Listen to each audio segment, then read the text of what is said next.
بسم اللہ الرحمن الرحیم۔ ناظرین السلام علیکم ورحمۃ اللہ وبرکاتہ۔ اس وقت کی جو سب سے بڑی خبر ہے وہ ملک شام کا انقلاب ہے۔ ملک شام کا جو انقلاب ہے وہ کئی معنی کے لحاظ سے ہمارے لیے اہمیت کا حامل ہے۔ ایک مومن ہونے کی حیثیت سے ملک شام کے حالات کو جاننا، وہاں کیا تبدیلیاں ہو رہی ہیں، کیا انقلابات آ رہے ہیں، ان سے شناسائی، ان سے واقفیت ایک مومن ہونے کی حیثیت سے ہمارے لیے ضروری ہے، اس لیے کہ ملک شام جو ہے وہ انبیاء کی سرزمین ہے، رسولوں کی سرزمین ہے۔ قرآن کریم کے اندر ملک شام کا تذکرہ ہے، احادیث مبارکہ کے اندر نبی علیہ السلام نے اس کا تذکرہ فرمایا ہے، اور نبی علیہ السلام نے فرمایا کہ جب شام والوں میں کوئی خیر باقی نہیں ہوگی تو کہیں بھی کوئی خیر باقی نہیں ہوگی، اور ایمان وہاں ہے۔ یہ الفاظ نبی علیہ السلام نے شام کی اہمیت کے تعلق سے بیان فرمائے ہیں۔ تو اس لیے ہمارا جو ہے ایک ایمانی اور روحانی رشتہ ہے عرب کی سرزمین سے، خاص طور سے ملک شام کی سرزمین، فلسطین کی سرزمین، لبنان کی سرزمین، تو ان سے ہمارا روحانی رشتہ ہے۔ تو یہ جاننا یہاں کی تبدیلیوں کے بارے میں، یہاں کے حالات کے بارے میں ہمارے لیے ضروری ہے۔ اس وقت کی جو سب سے بڑی خبر ہے وہ شام کے تعلق سے وہاں کے انقلاب کے بارے میں ہے۔ یہ انقلاب کئی لحاظ سے اہمیت کا حامل ہے۔ تو ہم اس میں جانیں گے کہ یہ کون لوگ ہیں جنہوں نے وہاں بغاوت کی ہے، انقلاب برپا کیا ہے، اور جن لوگوں کا اقتدار ختم ہوا ہے وہ کون لوگ ہیں، کس طرح کے لوگ تھے۔ تو یاد رکھیے کہ اس وقت جو وہاں کا صدر تھا اس کا نام تھا بشار الاسد۔ یہ تقریباً 24 سال سے وہاں حکومت کر رہا تھا، وہاں کا صدر تھا۔ یہ سن 2000 میں اس کی جو ہے وہ حلف برداری ہوئی تھی، اس کو حاکم صدر بنایا گیا تھا، اس لیے کہ اس کے والد، اس کا جو باپ تھا حافظ اسد، اس کا انتقال سن 2000 میں ہوا تھا۔ اس نے 29 سال حکومت کی۔ اس کو صدر بنایا گیا تھا 1971 کے اندر، اور 1971 سے سن 2000 تک وہ وہاں کا صدر رہا، اور اس نے مکمل جو ہے ظلم کیا، تشدد کیا وہاں کی عوام پر، اس لیے کہ ڈکٹیٹر تھے، اور اپنے خلاف اٹھنے والی آوازوں کو یہ کچل دیا کرتے تھے۔ اور یہ بھی یہاں پر ہمارے لیے جاننا ضروری ہوگا کہ شام کے اندر کون لوگ ہیں اور کس مذہب کے لوگ ہیں، کس فرقے کے لوگ ہیں۔ تو یاد رکھیے کہ شام کی جو 90% آبادی ہے وہ اہل سنت والجماعت کی ہے، اور تقریباً 10% آبادی وہاں شیعہ کمیونٹی کی ہے۔ اور یہ جو خاندان تھا جو وہاں 55-56 سال سے حکومت کر رہا تھا، یہ شیعہ کا خاندان تھا، یہ شیعہ لوگ تھے، شیعہ مذہب سے ان کا جو ہے تعلق تھا، اور ایران کی ان کو سپورٹ تھی، روس کی ان کو سپورٹ حاصل تھی، اسی طرح سے لبنان میں جو حزب اللہ ہے ان کی سپورٹ ان کو حاصل تھی۔ اس کی بنیاد پر یہ وہاں جو ہے حکومت کر رہے تھے۔ وقتاً فوقتاً وہاں بغاوتیں ہوتی رہتی تھی، لیکن ان بغاوتوں کو کچل دیا جاتا تھا۔ ایک خطرناک جیل ہے، سید نایا اس جیل کا نام ہے، جسے اسد کی جہنم کہتے ہیں، دنیا کی خطرناک ترین وہ جیل ہے۔ لاکھوں لوگوں کو انہوں نے وہاں دفنایا ہوا ہے، لاکھوں لوگوں کی زندگیاں وہاں انہوں نے ختم کی ہے، اور ظلم کی ایسی داستان وہاں لکھی گئی ہے کہ اگر آدمی پوری وہ کہانیاں سنے اور ان کے حالات سے واقفیت ہو تو جسم کے اندر رونگٹے کھڑے ہو جاتے ہیں۔ ایسی اذیتیں انہوں نے وہاں اہل ایمان کو دی ہیں کہ انسانیت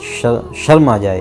اور فرعون کا ظلم بھی جو ہے اس کے آگے ہیچ ہے۔ ایسی جو ہے داستانیں انہوں نے اس جیل کے اندر رقم کی ہیں۔ آپ ویڈیو میں، تصاویر میں اس جیل کا اس وقت نظارہ کر سکتے ہیں۔ بہرحال چونکہ جب ظلم حد سے بڑھتا ہے تو اس کا خاتمہ بھی ضروری ہوتا ہے۔ اس سے پہلے بغاوت ہوئی 2011 کے اندر، اور اس بغاوت کو انہوں نے وہ ایک امن و امان کے طریقے سے انہوں نے پروٹیسٹ کیا تھا اسد حکومت کے خلاف، لیکن اس پروٹیسٹ کو انہوں نے کچلنے کے لیے وہاں خانہ جنگی شروع کی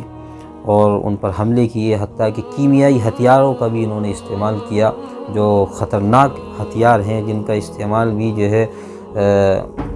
قانون کے لحاظ سے جو ہے صحیح نہیں ہے، انٹرنیشنل جو لا ہے اس کے لحاظ سے وہ ان ہتھیاروں کا استعمال صحیح نہیں ہے، لیکن انہوں نے وہ ہتھیاروں کا استعمال کیا اور انٹرنیشنل جو لا ہے اس کا النگھن کیا، اور انسانیت کو انہوں نے حد درجہ نقصان پہنچایا۔ اور جس کے نتیجے میں 5 لاکھ مسلمان وہاں شہید کیے گئے، اور 70-80 لاکھ لوگ جو ہیں وہاں سے ہجرت کرنے پر مجبور ہوئے۔ آس پاس کے علاقوں میں کچھ ترکی گئے، اور اسی طرح سے کچھ یورپ گئے، اور آس پاس کے ملکوں میں سب سے زیادہ ترکی میں لوگوں نے پناہ لی تھی۔ سمندر کے راستے سے لوگ وہاں سے نکلے تھے، اور نہ جانے کتنے تو سمندر کی آغوش میں ہی سو گئے ہیں، اس لیے کہ ایک کشتی جس کی کیپیسٹی 20 آدمی کو لے جانے کی ہے، اس میں 100 آدمیوں کو سوار کیا گیا تو وہ کشتیاں ڈوبی۔ بہرحال وہ خانہ جنگی ہوئی، سن 2011 سے وہ 16-17 تک چلی، اس کے بعد اب کچھ خاموشی ہو گئی تھی، لیکن اب اچانک سے پچھلے 2 ہفتوں کے اندر ایک تحریک اٹھی جس کا نام ہے HTS، اور جس کے سربراہ ہیں محمد الجولانی، ان کی قیادت میں یہ تحریک اٹھی ہے، اور 2 ہفتوں کے اندر انہوں نے شام کی پہلے حلب پر قبضہ کیا، پھر حماد پر قبضہ کیا، پھر حمص پر قبضہ کیا، اور اس کے بعد دمشق جو راجدھانی ہے شام کی اس پر انہوں نے قبضہ کیا۔ اور یاد رکھیے یہ دمشق یہ وہ شہر ہے جو اس کی تاریخ ہزار سال پرانی ہے، اور یہ کبھی بھی کسی بھی زمانے میں دنیا سے چھپا نہیں رہا، اس کے حالات دنیا سے ڈھکے چھپے نہیں رہے، اس کی اپنی ایک تاریخ ہے، کسی موقع پر اس تاریخ کو بیان کیا جائے گا۔ تو اب چونکہ یہ آخر زمانہ ہے، اور حضرت عیسیٰ علیہ السلام کے نزول کا جو ہے زمانہ ہے، حضرت امام مہدی کے ظہور کا زمانہ ہے، اور عالمی جنگوں کا یہ زمانہ چل رہا ہے، اور ملک شام کی آگ نہ دہکے، وہاں کے حالات نہ بدلیں، ایسا ہو ہی نہیں سکتا۔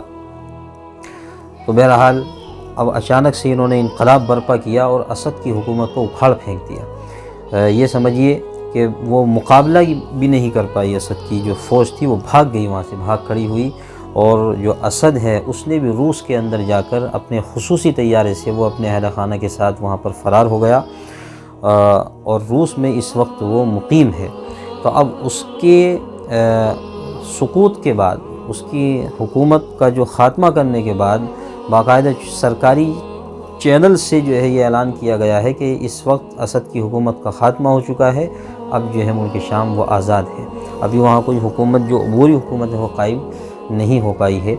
لیکن اب چونکہ جب وہ اس کی حکومت کا خاتمہ ہوا تو مجاہدین نے تمام قیدیوں کو آزاد کیا۔ ان قیدیوں میں آپ کو حیرت ہوگی، بعض قیدی ایسے ہیں جو 40 سال سے قید ہیں، کچھ 20 سال سے قید ہیں، کچھ 25 سال سے جو ہے قید ہیں، اور جب وہ وہاں سے نکلے ہیں، ان کو آزاد کرایا گیا ہے، تو وہ یہ پوچھ رہے ہیں کہ کیا صدام حسین نے حملہ کر دیا ہے؟ یعنی کہ ان کو یہ معلوم بھی نہیں ہے کہ صدام کی شہادت ہو چکی ہے، اس کو تو اب سے 20 سال پہلے پھانسی دی جا چکی ہے۔ بعض لوگ ایسے ہیں جن کو یہ پتہ نہیں ہے کہ موبائل بھی کوئی شے ہے، باہر آ کر انہیں پتہ چلا ہے کہ موبائل بھی ایجاد ہو چکا ہے، موبائل سے فون پر باتیں ہو رہی ہیں۔ یعنی کہ یہ وہ لوگ ہیں کہ جنہوں نے اسد کی حکومت کے خلاف، اسد کے ظلم کے خلاف انہوں نے، یا اس کے والد کے خلاف انہوں نے جو ہے آواز بلند کی ہوگی، انصاف کی، تو ان کی آواز کو دبانے کے لیے ان کو جیلوں کے اندر، سلاخوں کے اندر دھکیل دیا گیا۔ تو ایسی ظلم کی داستانیں وہاں جو رقم ہوئی ہیں، اور خطرناک جیل اس کے اندر ہے۔ بتایا گیا، وہاں سے نکلنے والے قیدیوں نے بتایا کہ چونکہ قیدیوں کی تعداد بہت زیادہ تھی، تو ہر ہفتے تقریباً 60-70 لوگوں کو پھانسی دی جاتی تھی ہفتے کے اندر، اور ان کے جو باڈیز ہیں، ان کی جو شو ہیں، ان کو کہاں پھینکا جائے، اس کے لیے وہاں ایک مشین تھی، یعنی کہ اس مشین کے اندر باڈیز کو کچلا جاتا تھا تاکہ ہڈیوں کا سورما بنایا جا سکے، اور ان کو گٹھری میں باندھ کر کہیں باہر پھینک دیا جائے۔ اس طرح کی جو ہے خطرناک جیل اور اجتماعی پھانسی دینے کا نظام وہاں موجود تھا، اجتماعی پھانسی۔ وہ حالات، تمام تصاویر جو ہے سامنے آ رہی ہیں کہ ایک پھندے میں کئی پھندے لٹکے ہوئے ہیں، یعنی کہ ایک ساتھ لوگوں کو لٹکایا جاتا تھا۔ بشار ظالم تھا یہ تو معلوم تھا، لیکن اس قدر ظالم اور ایسی شرمناک حرکت اس نے کی ہے، نہ جانے کتنی زندگیاں اس نے تباہ کی ہے، کتنے بچوں کو یتیم کیا ہے، کتنے عورتوں کو بیوہ کیا ہے، اور آج بھی نہ جانے اپنوں کی تلاش میں کتنے لوگ ہیں جو بھاگ رہے ہیں، جنہوں نے اپنوں کی امید چھوڑ دی تھی۔ بہرحال ملک شام جو ہے وہ آزاد ہوا، اور ایک ڈکٹیٹر جو حکومت تھی، ایک ظالم حکومت تھی، اس کا خاتمہ ہوا، اور وہاں ان کے جو مجسمے تھے حافظ اسد کے، اور اسی طرح سے اس کے والد کے، دادا کے، ان مجسموں کو گرایا گیا ہے، اور وہاں نعرہ تکبیر کی صدائیں بلند ہو رہی ہیں۔ بعض لوگ یہ کہہ رہے ہیں کہ یہ صحیح ہے یا غلط ہے، تو آپ کو معلوم ہونا چاہیے کہ دور سے بیٹھ کر حالات کا جائزہ لینا تو بہت مشکل ہے، لیکن اگر حالات یہ پتہ لگانا ہو کہ یہ صحیح لوگ ہیں یا غلط لوگ ہیں، تو یہ دیکھ لیا جائے کہ منافقین کس طرف ہیں اور فتح کے بعد ان کا رد عمل کیا ہے۔ تو یاد رکھیے کہ منافقین کا جو ٹولہ ہے وہ اس وقت بے چین ہے، اور اسی طرح سے جو فاتحین ہیں، جو مجاہدین ہیں، جنہوں نے قبضہ کیا ہے، جنہوں نے حملہ کیا ہے، تو انہوں نے مکہ مکرمہ کی اور نبی صلی اللہ علیہ وسلم کی یاد تازہ کر دی ہے۔ جس طرح سے نبی علیہ السلام نے مکہ فتح کرنے کے بعد کہا تھا لا تثریب علیکم اليوم، کہ آج کسی سے کوئی بدلہ نہیں لیا جائے گا، آج کسی سے کوئی انتقام نہیں لیا جائے گا، کوئی گھر کے اندر ہو وہ بھی محفوظ ہے، کوئی ہتھیار ڈال دے وہ بھی محفوظ ہے، حتیٰ کہ کوئی ابو سفیان کے گھر کے اندر پناہ لے لے وہ بھی محفوظ ہے، یعنی عام معافی کا اعلان۔ اسی طرح سے مجاہدین نے جو باغی گروپ ہے، جس کو باغی گروپ کہا جا رہا ہے ملک شام کے اندر، انہوں نے جب ملک شام کو فتح کیا تو انہوں نے بھی بالکل بیعینی ہی وہی اعلان کیا کہ آج کسی سے کوئی بدلہ نہیں لیا جائے گا، حتیٰ کہ جو فوج کے افسران تھے ان کو بھی انہوں نے یہ کہا کہ آج کسی سے کوئی بدلہ نہیں لیا جائے گا، بلکہ آپ آئیے اور ہماری مدد کیجئے، اس لیے کہ بعض سیل ایسے تھے جیل کے اندر کہ ان تک رسائی ممکن نہیں ہے۔ لیکن سی سی ٹی وی فوٹیج میں یہ بات نظر آ رہی ہے کہ ہزاروں اور نامعلوم کتنے قیدی ابھی اندر ہیں، لیکن چونکہ الیکٹرانک دروازے ہیں تو وہ ان کے پاسورڈ نہیں پتہ اور وہ پاسورڈ لگا کر کے بھاگ گئے ہیں۔ اب جو باہر کی انٹیلیجنس ہے ان سے مدد لی جا رہی ہے، دروازوں کو یا دیواروں کو توڑ کر کچھ قیدیوں کو باہر نکالا جا رہا ہے، اور یہ سلسلہ تا ہنوز جاری ہے، ابھی تک یہ سلسلہ جاری ہے، اور ہر ایک اپنے اوپر ہونے والے ظلم کی جو ہے وہ داستان سنا رہا ہے۔ اور اس کو بیان کرنے کی کیا ضرورت ہے، آپ خود اندازہ لگا سکتے ہیں کہ کسی آدمی کے زندگی کے 25 سال، کسی کے 30 سال، کسی کے 35 سال ایک کال کوٹری کے اندر گزر گئے ہوں اپنوں سے دور، اور اس کو من پسند کا کھانا نہیں ملتا، اپنی آزادی نہیں ہے وہاں، تو کیسے لمحات اس کے وہاں گزرے ہوں گے۔ تو یہ ناقابل معافی جرائم ہے۔ بہرحال اللہ تعالیٰ نے ان کو جو ہے فتح عطا فرمائی ہے، اور اللہ تعالیٰ جو فاتحین ہیں ان کو مزید استقامت عطا فرمائے۔ تو یہ وہ لوگ ہیں جنہوں نے ظلم کیا ہے، تو اللہ تعالیٰ فاتحین کو فتح و نصرت عطا فرمائے۔ اور یہ کیوں کر ممکن ہوا ہے، کن لوگوں نے ساتھ نہیں دیا، کن لوگوں نے ساتھ دیا ہے، اس کی تفصیلات انشاءاللہ جو ہے اگلی ویڈیو میں ہم جاننے کی کوشش کریں گے۔ بہرحال اللہ تعالیٰ نے ظلم کا خاتمہ کیا ہے، اور جو فاتحین ہیں اللہ تعالیٰ ان کو مزید استقامت عطا فرمائے۔ وآخر دعوانا الحمدللہ رب العالمین۔